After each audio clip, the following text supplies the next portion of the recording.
Time to record another video. Pause. Say hello to YouTube chat again. Twitch chat. Hi, YouTube. Yeah, hi, YouTube. First take. Alright, so today we'll be doing an updated video about the damage over time set and the damage over time character, right? Before its existence, back in the very early patches. How long has it been? Has it been almost a year for Honky? Back in the old days, all you had for damage over time character is maybe a 2-piece of the elemental set and 2-piece attack, right? But now we have the damage over time set. So fortunately, I'm farming this domain because I want to build my Topaz. Good thing is I got multiple damage over time characters built up now. Yeah.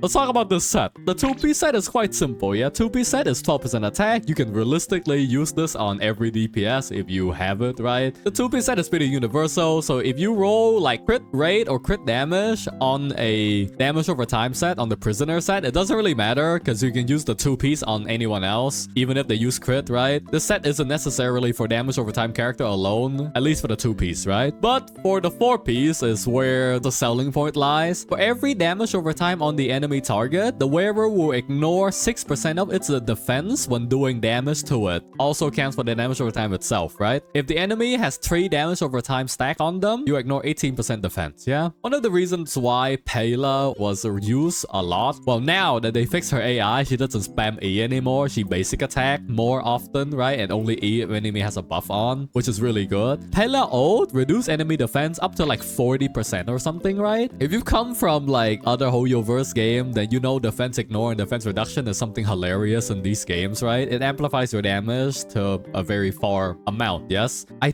think it applies the same way, so I think defense reduction applies first and defense ignore applies second. It's additive? Oh, is it additive here? That's new. I did not know that. Am I gonna trust my chat here? Yes, I'm trusting my chat here. Okay. Apparently, defense reduction and defense ignore stacks additively now? Up to 100%? Well, defense reduction and defense ignore has the same value now. Defense ignore usually it stays at 10-20%, right? Whereas defense reduction can stack much higher. Ayla is like up to 40. Silverwolf is up to how much? Is it 50? Quite big, yeah. 18% ignore is what, 2 quantum set or like a Runemate E1? I don't know how you want to compare this. But the funny thing is I don't think my Kafka does that much damage because I have like ER rope on her and she's just there to spam. My attack on my Kafka is only like 3.1k, right? I think I nerfed my Kafka a lot because I was building Gunafen and my effect hit rate is way too high, right? So unfortunately, quite a lot of wasted stats. So my attack is 3.1k. Here's the pieces. Lugi. It's 10 attack, 6 speed, hit rate, and break effects. Attack, speed, hit rate. Like, that's a lot of hit rate. Attack, HP, hit rate, break effect, that's fine. Speed, attack, hit rate, break effect. Lightning damage, effect, hit rate, attack. Energy regen, HP, hit rate, break, right? Ideally, I would want attack percentage instead, but I don't think I have any attack percentage. So right now, she just have the HP and defense. It's not too bad. It makes her a little bit tankier. She doesn't get one shot. No glam offset. I don't have it yet. I haven't been farming orb and rope for like months. How much effect hit rate does she needs again? 28. If you just want to guarantee your skill and ult, right? Because you have like a what? She has a 100% base chance to apply damage over time on her ultimate, but her talent adds the base chance to apply shock by 30, so 130, yeah? Kafka not max? Yeah, I haven't maxed Kafka, but I maxed like Gunafen. Talent level 9 is enough, right? Shake my head, Monster Hunter World player. My brain is still stuck in Monster Hunter World. I apologize. Kafka gameplay is ideally you run Kafka with another damage over time character to ensure that you can make use of her skill, because her skill detonate all damage over time on the enemy. It counts for this as well. It counts for the set as well, right? Ideally, Kafka wants to play with multiple ability character, but if you want, you can kind of run Kafka solo, because whenever you break an enemy shield, you apply a damage over time to your corresponding element, right? So if you break with lightning, you apply shock. You break with physical, you apply bleed. Fire is burn, and wind is wind shear, right? Ice, quantum, and imaginary are more like crowd control or stunning break, so they don't really do damage over time. But this set gives you the maximum effectiveness if you have 3 damage over time on the enemy. If you have Kafka's light cone, that's 1 shock debuff in terms of E-roll. Kafka ult applies 1 shock debuff, and if you break an enemy shield, that's also one-shot debuff, right? So you can trigger all 3 of the stacks for your damage over time set with only Kefka alone, but ideally you run her with other DOT characters, right? I know it's not the most efficient one. Sample is probably the better one if you just want to amplify damage over time alone, but I have my Gunafen build. My priorities has been shifted. My Kefka doesn't have max tracers, but my Gunafen does. My Gunafen has, I don't know why she's on Vaughn set, but she doesn't even have ER rope, yeah? My Gunafen,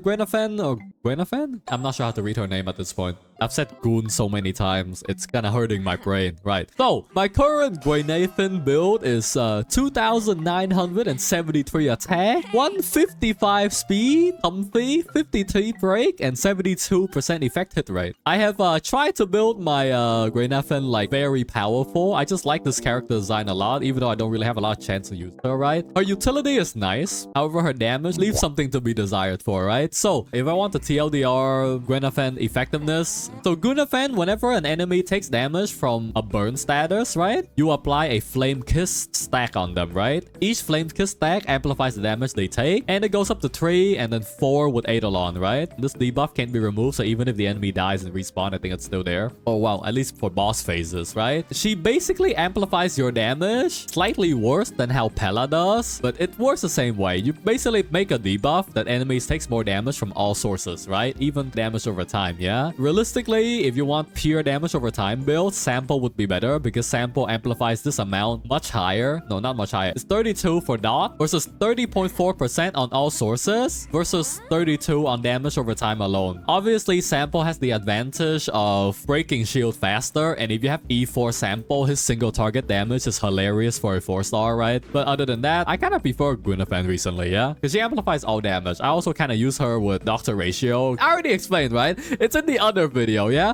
So, if you have E1 Guinevere, you apply 3D buff on turn 1. You apply a resistance down, you apply a burn, and you apply a flame kiss stack on like basically first turn, right? So, Doctor Ratio can get 3D buff right away, yeah? Other than that, there's the fact that whenever she uses her skill, she applies a burning dot to an enemy, right? However, this damage over time number is kind of balanced around her talent. If her talent is fully stacked up, the damage over time is actually reasonable. Without it, it's kind of ass. Her ult is okay. I mainly think of her ult as a way to AoE clear fire shield, right? Extending the burn and triggering it. Yeah, it's okay, right? This is the pieces, yeah? HP, attack speed, hit rate, attack, HP, defense, hit rate, speed, attack, defense, hit rate, fire damage, attack, defense, speed, break effect, attack, speed, defense, break effect, right? So the defense and HP, I promise you it's important because this character is ludicrously squishy compared to any other damage over time character or like damage character in general. I guess you can build her for like full tankiness and just apply the flame kiss stack, but I kind of wanted to do damage, right? So damage over time characters, yeah? They got the new funny cool set. This feels kind of like a build update video, honestly. So talented. Thank you, chat. I feel like damage over time characters are going to get a better spotlight in the future, right? Because I think Black Swan, right? Yeah, you know, that would be kind of cool. So it's a good time to build up your damage over time character, Smile. What does Black Swan do? I have no idea what Black Swan does. A grenade! Is Kefka beginner friendly? Pretty much. You can just stack attack and like lightning damage on your orb, right? The rest is speed, right? I think damage over time character is in general much easier to build than crit characters, right? Because for crit character, you kind of have to look for attack, crit rate, crit damage, speed, right? For dot character, it's just attack, some effect hit, right? And you can pump the rest into speed or so, right? Or if you can hit 4k attack, sure, but you don't really need 4k. Anything above 4k is kind of overkill after buff. I mean, before buff. Crit is pain. Crit is really pain, yes. 40k dot? Yeah, I'm not joking about Guinevere being like ludicrously squishy. He's actually 0 defensive stats.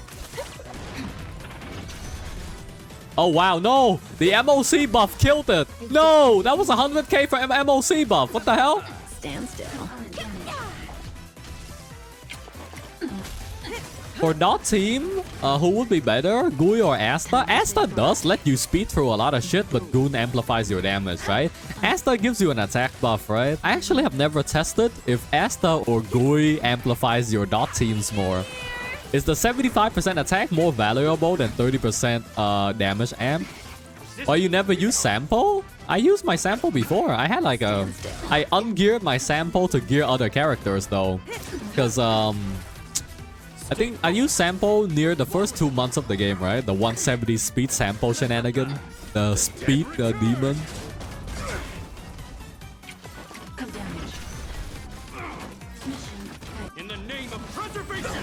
Oh my god, everyone's so squishy. Lulucha, heal them! Time to say bye. I wonder if Black's are better than Rune Mei. In Kafka team, Gloogie. I have no idea. Should I try to run without Rune Mei? Because I think a lot of people have been spoiled by Rune Mei recently. MLC has been pretty chill, right guys? Let's play Ting Yun. Rune Mei makes the game easier. Yeah, the break effect efficiency really trivialized a lot of content. Grenade! This is gonna buff Kafka, right? Slightly higher base attack. There you go. Time to say bye. No Jing Liu equals not chill. I mean, yeah, okay. Realistically, the current MLC is a harsh elemental check on floor 12, right? Because you either need like physical or win first half, and no, was it? Let me recheck. Let me recheck after this. It's win imaginary. I played Argentine first half, right? And then I played Jing Liu second half, no? Oh my god, that's a lot of damage. Kafka has physical weakness? Yeah. That's why I remember running Argentine first half. But I think it's win imaginary first half, and then Ice second, right? Does Black Swan need Kafka? I don't know. I have no idea. Oh my god, she's gonna die. Receive divinity. Stand still. I'm actually just getting one tapped. He's so squishy. I need more defensives. Why aren't they hitting Ting Yun?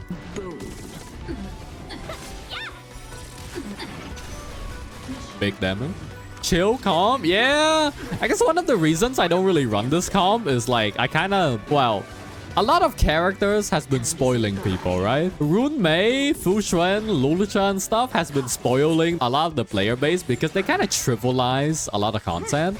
At the same time, like, if the game starts balancing around the defensive character that literally allows you to ignore game mechanic, it's gonna be really hard for other characters to have a spot, right? Watch their kits be the standard in patch 2.0. Power creep isn't real, Gloogie. It's not real, right, guys? Why Lu Omega Lola? What do you mean? Oh my god. Lucha saved them. Okay, double target is on Ting Yun. That's fine. They can target Ting Yun. Ideally, they target Ting Yun. Don't die! My Tank Yun is the tankiest character in the team right now. Also the fastest. Time to say bye. Boom. Happy New Year! Stand still. But does your Ting Yun has Guard 5? She has Provoker, Divine Blessing 5, and Guard 5. I feel like damage over time character is just like generally more consistent for new players to build. It's just not flashy, right? I guess damage over time character just isn't super flashy because they don't do like big giant hits like the other characters from other role does, right? If you play on Sim Universe, it's a different story, right? If you play Simulated Universe, this is funny, hilarious thing on Sim Universe you can do, especially if you do the hard content, right? If you do like Golden Gears and Swarm Disaster, there's like a really funny gameplay mechanic that this path can do. Remembrance and Nihility for Sim Universe is hilarious because they can do a ton of damage with zero investment. Remembrance, you need a specific buff, and Nihility, yeah, just stack them, right? Remembrance and Nihility are the path that I think most people recommend you to use to cheese the content, right? Because if you are not strong enough for the content, or you're under leveled or under gear, Nihility and Remembrance makes the run really comfy, right? You can basically either perma-freeze enemy and then snap their health bar in half, or just, you know, apply so much damage over time that they can't move, yeah? Yeah, that is true. Remembrance is broken until you meet the fridge. And Cocolia. The fridge? Yeah, the fridge. I call him fridge. I don't know what else other people call him. It just makes sense, right? His name is Ice Out of Space? He doesn't even have a normal name. I have never noticed those names. Stormbringer? And he's wind? Actually, I don't know. Why am I associating Storm with lightning? Wait, Stormbringer. What the hell do you have? Is it Stormcaller? Oh, Stormcaller. Alright, anyways. That will be a funny flex gear video with Kafka, Gunafen, and damage over time set. Yes. Smile. Updated. Yes. Alright, I really need to catch more sleep at this point. I've been streaming for like 18 hours a day. Just getting addicted to different RPG games.